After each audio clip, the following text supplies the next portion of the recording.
5, starting at verse 1. Now I will sing to my well-beloved a song of my beloved touching his vineyard.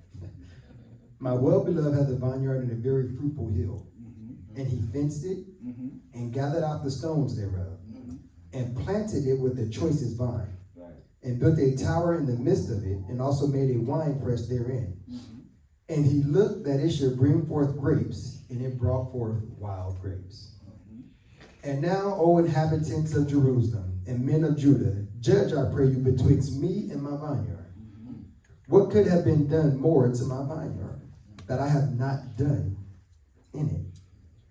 Wherefore, when I looked that it should bring forth grapes, brought it forth wild grapes. So this is God, and he's talking about Israel.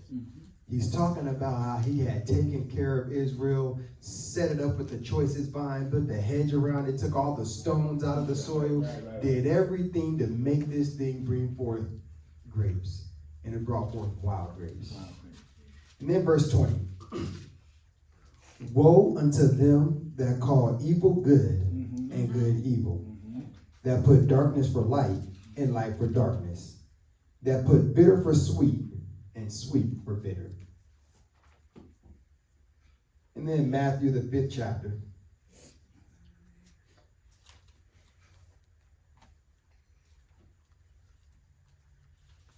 And in Matthew, the 5th chapter,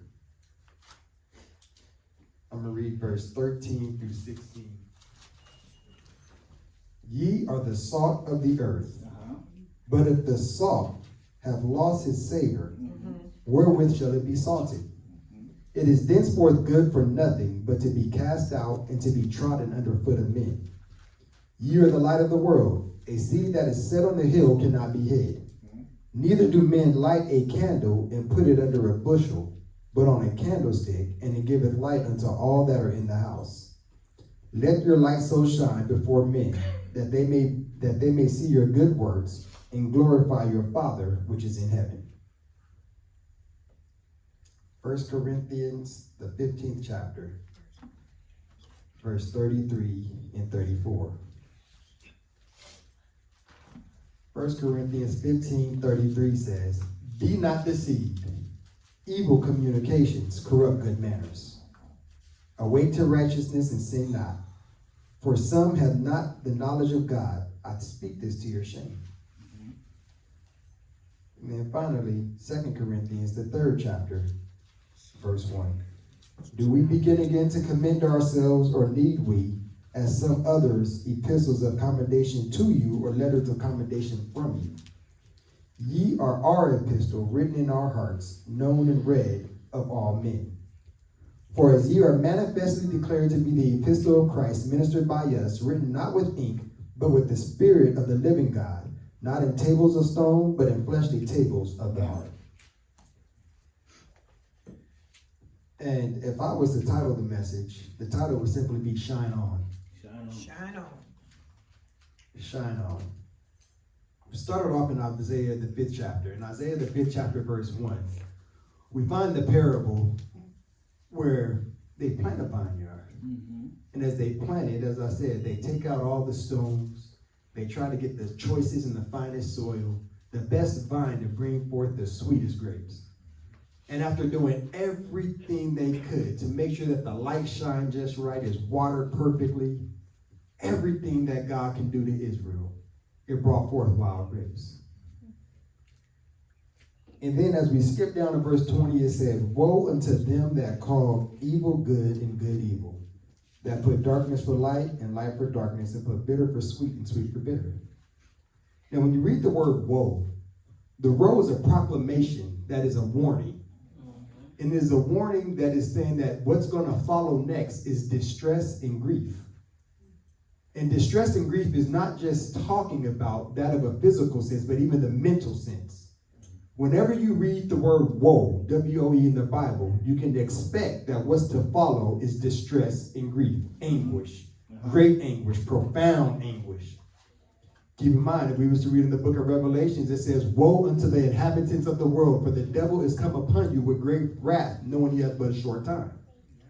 So whenever the word woe is spoken, it is not just spoken to the person that is contributing towards or giving this grief, but even those that are going to be in the surrounding areas. Okay. Meaning that whatever happens is not just going to affect that one singular evil person, but it is going to have ramifications even upon the righteous. Right. Keep in mind, what has God not done for Israel that would have caused them to bring forth wild grapes and turn against him? Wild grapes mean that they did not keep his statutes. They did not keep his holy laws. They did not keep the Sabbath. Remember when Jesus said that I did not come to do away with the law, but I came to fulfill the law. Fulfill means to bring it to completion, because the Pharisees and the Sadducees and the scribes only wanted to practice up to a certain point of the law. They wanted to condemn you for everything that you didn't do right. They wanted to turn you away and tell you to get out the temple. They wanted to pronounce you an unclean and send you far away.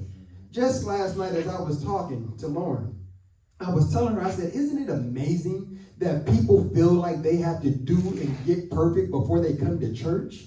But then when you go and you look at Jesus, the unperfect sought him out. There is a disconnect with what is happening in the church and what Jesus stood for. That's right. Why is it that when someone is full of sin or someone is having a hard time, they are too ashamed and they're embarrassed to come to church? What is it that they are seeing out of us as a church that make them think they got to run and hide in shame rather than come and chase us the way they pursued Jesus?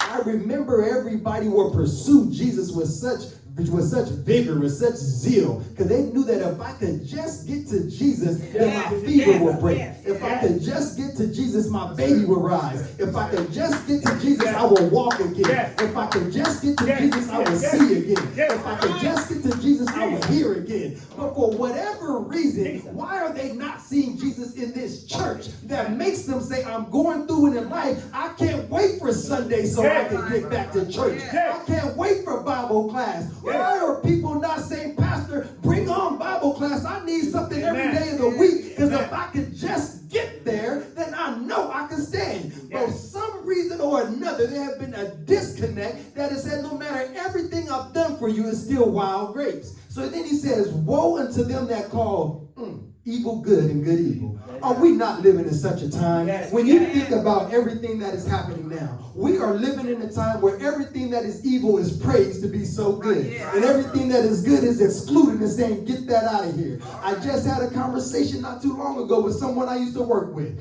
And they was telling me about how in Texas, the state of Texas, they wanted to make it mandatory that the 10 Commandments be hung in every single room. But then they was like, well, I don't know about that. We shouldn't be hanging the 10 Commandments in every room, because what if we don't have the people to teach it the right way? And I told her and I asked her, I said, what do you mean? Why is it that every time something godly is presenting itself, we always have so much reproach against it? Even all the ungodly people now want to stand and say, well, you need the right kind of people to teach it. Every time something dealing with God is coming up, you get so much pushback. So I asked her and I said, okay, if it's the 10 Commandments because you need the right people to teach it, I said, what are the math scores right now in the city? And I said, the math scores are 25% proficiency and 75% are not at grade level or they're failing. What are the reading scores? 35 proficiency, which means that 65% are failing. So as much as you're pushing back against the 10 Commandments, I now have to challenge you and say that we haven't even found the right people to teach reading and math. So why are we not pushing against that? Why are we not evaluating out those people that's not training up these children? But the moment it comes to something of God, now we want to be hesitant about it. And then I asked him, I said, if I was to tell you that I identify as a Japanese woman, would you call me a Japanese woman? And they looked at me and started laughing and said, well, no. And I said, well, why not? Well, I can obviously see that you're a black man. I said,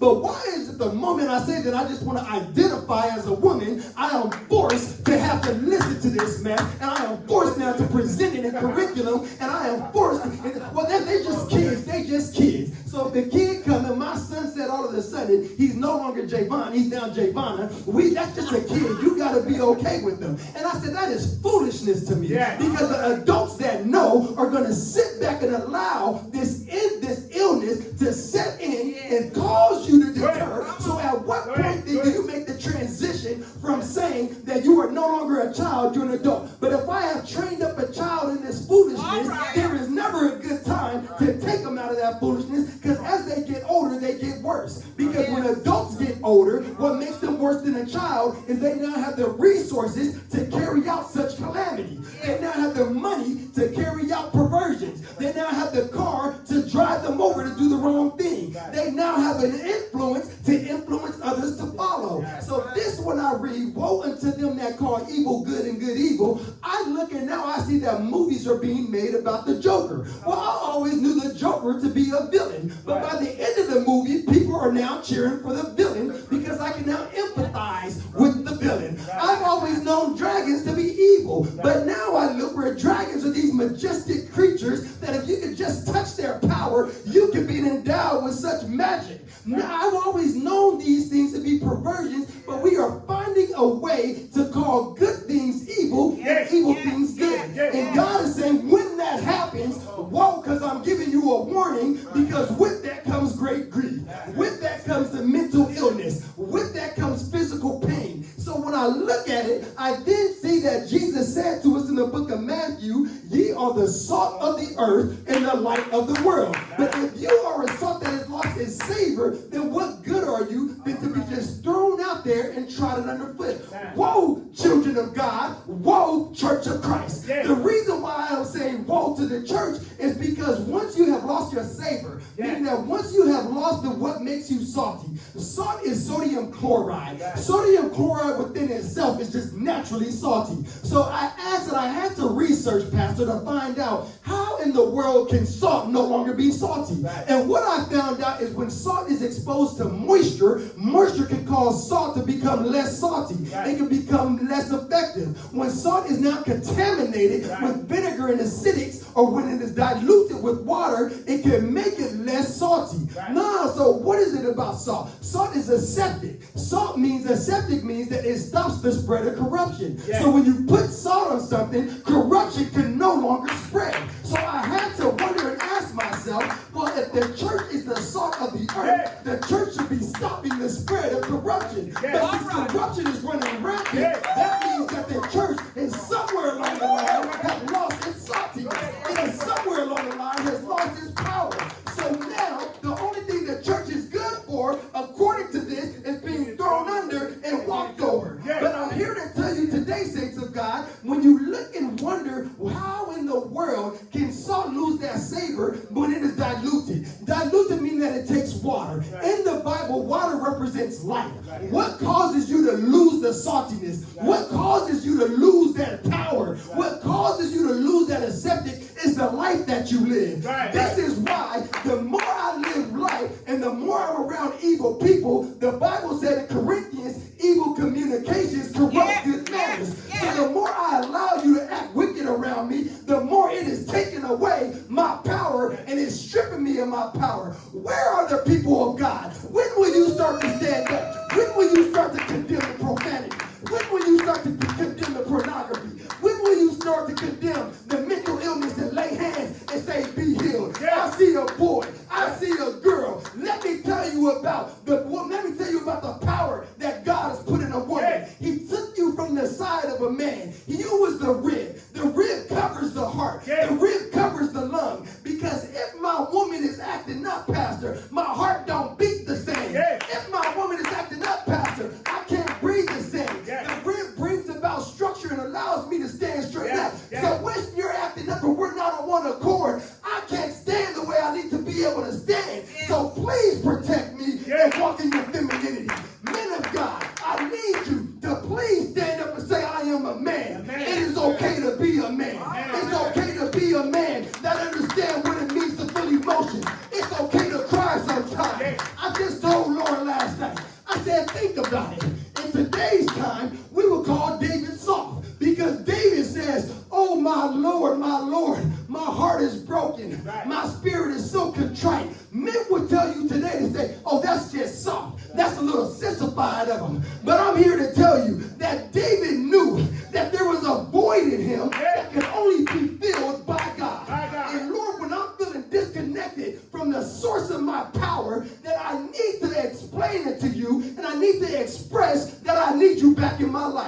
But men of God, women of God, what happens is when life allows us to come in and life continues to wash over us, we start to lose the power. We start to lose our savor and salt. He then says, you are the light of the world. A city that sits on top of a hill cannot be hid. No man light a candle and puts it under his bed. Now, salt was all about stopping corruption. Well, what about the corruption that's already there?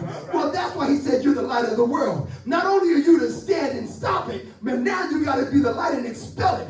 Wherever darkness comes in, the moment you turn on light, darkness flees and depart. It got to run. So he is saying, you are the light of the world, saints of God. Stop corruption, then expel it. So when I see you in darkness, I am to walk with my light, and the darkness cannot comprehend the light that I'm bringing. I cannot afford to hide myself underneath the bed. When things get rough, this is not the boogeyman. Don't run under the bed. I need the people of God to step out from underneath and stand there and say, I'm standing on the business of God. I'm standing on the spreading of corruption. I'm expelling it now. What I like about light is we have to start to understand the properties of light, because light is the first thing that God spoke about. Because in the beginning, God created the heaven and the earth, and the earth was without form and void, and darkness was upon the face of the deep. But the Spirit of God moved upon the waters, and the first thing he said was what? Let there be light. So the first thing you are saying, when you go into a situation, because in the beginning, when God created the heavens and the earth, you have to understand, creation means something new. There are new things that are happening in this world. There are new perversions. The human mind can be unlocked as it has been, but it's been unlocked to perversions. It's been unlocked to limitless sin. So you are going to come up against new sin, but that's okay, because my God, he already has prepared you for it. And then it says, and the earth was without form. Without form, you have to understand that even a blob has form. Because if I said draw a blob on a piece of paper, you all will be able to draw one. So without form means with no direction. There was no direction in sight. There was no real intentionality. There is no purpose to life. So some of you, you know people that have no direction. They don't know where they're going. They're just spinning in circles, going back and forth. They're doing any which thing. They have no purpose for their actions. But God looked at that when he said, and the earth was without form. Void, meaning that there is no feeling. I don't know what I feel. I just know that there is something that causes me to keep seeking out something more. Every time I try a little bit, I gotta try more. Every time I taste a little bit, I gotta drink more. I cannot stop myself from pursuing more and more and more. So that's what he says, and the earth was without form and void, and darkness was upon the face of the deep. Meaning that no matter how deep you go into me, you're not going to find anything there. Where there is darkness, there is no light. Where there is darkness, there is no vision. So some of you already know that you know people that are void. You know people that's living in darkness. You know people without direction. And the first thing God said is, send the church. Send Christ. Because let there be light. And he called you the light. So as you are seeing people going through it, I need you all as the church to go in there. And you just need to shine on. But what I love even more is he goes now, after he says that evil communications corrupt good manners, he is saying to push away those evil communications. Because the more they stay around you, it starts to strip the salt of its savor. You're not as pungent as you used to be. You're not as powerful as you used to be. And once you're losing power, what is the church if it doesn't have power? What is the church if they can't offer more than the world? What is the church?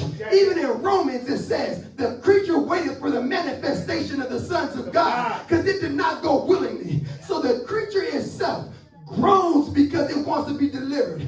Every time the earth shakes, the earth is saying, I'm shaking because I'm in pain. The tectonic plates are rubbing against each other. Can you imagine if the bones, if the cartilage of your knee is gone and bone is rubbing against bone? You know the pain of that. But he is saying, I need the church to be the cartilage. Because every time the earth shakes, them tectonic plates are rubbing against each other. And it's shaking because it's trying to get comfortable. Every time the tornado starts in one direction, but then it just causes a mass upheaval of chaos. So it does not like these things. church of saints of God, it's time for you to get your salt back. The way you reseason yourself is you gotta get to Jesus. Because if evil communications corrupt good manners, then I know great communications have to build me. It gotta lift me. Powerful communications bring forth power. Iron sharpens iron. Perfection brings perfection. It brings it forth. Unless a seed go in the ground and die, it cannot produce more fruit. But Pastor, I know Jesus went in the ground and he died in order to produce more fruit. So be that fruit, thanks to God. Live, and shine on. Shine on. Shine on. Shine on. Shine on. Come on, Jay. So then when I look at it, I then start to see in Corinthians where he said, we don't need to be epistles sending them to you or from you anymore. Epistles are written letters. But he said that you are our epistles, not written upon the tablets of stone, but written upon the fleshly tables of the heart. So what Paul was saying is what the church does is the church don't need to go anymore. We don't need to hew out any more stones, Pastor, from the side of a mountain. We don't need to go and write on the walls of someone's house, because our life itself and our words write upon the hearts of the people. So the only way that you write upon the hearts of the people is you got to be a light, because the Bible says that you are the light of the world. A city that sits on high cannot be hid. So saints of God, I need you to pick yourself up out of the rut. I need you to understand, we've been endured for a night, but joy comes in the morning. Joy. Because if you fall, other people are watching you. So what are you writing on their heart? Are you writing to say that, Lord, my leg pain is greater than your power. And because of my leg pain, I will no longer go to church. So now the world is reading that the moment you get into real pain, they turn against their God. The moment your wife start acting up and leave you, I stop going into the church, they turn against God. The moment your husband has said something bad to you, you say, I ain't going back there. So what are you being read? What someone is reading about your life is you praise God only when things are good. But the moment things get too heavy and hefty, then you ain't coming back no more. So what are you writing upon the tables of people's heart? You cannot hide the life you live.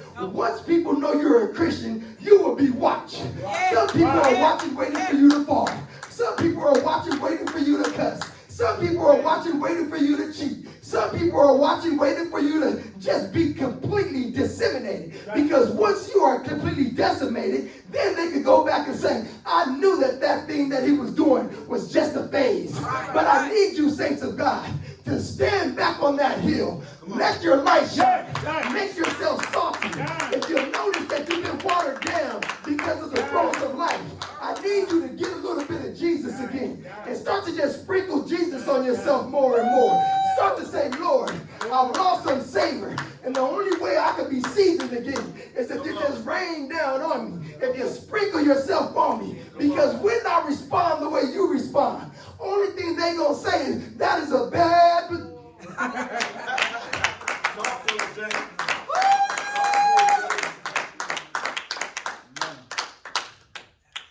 At this time, I told y'all I know when to end. At this time, if there is anyone this morning that you have found yourself in a place, if we kept reading in Matthew chapter 5,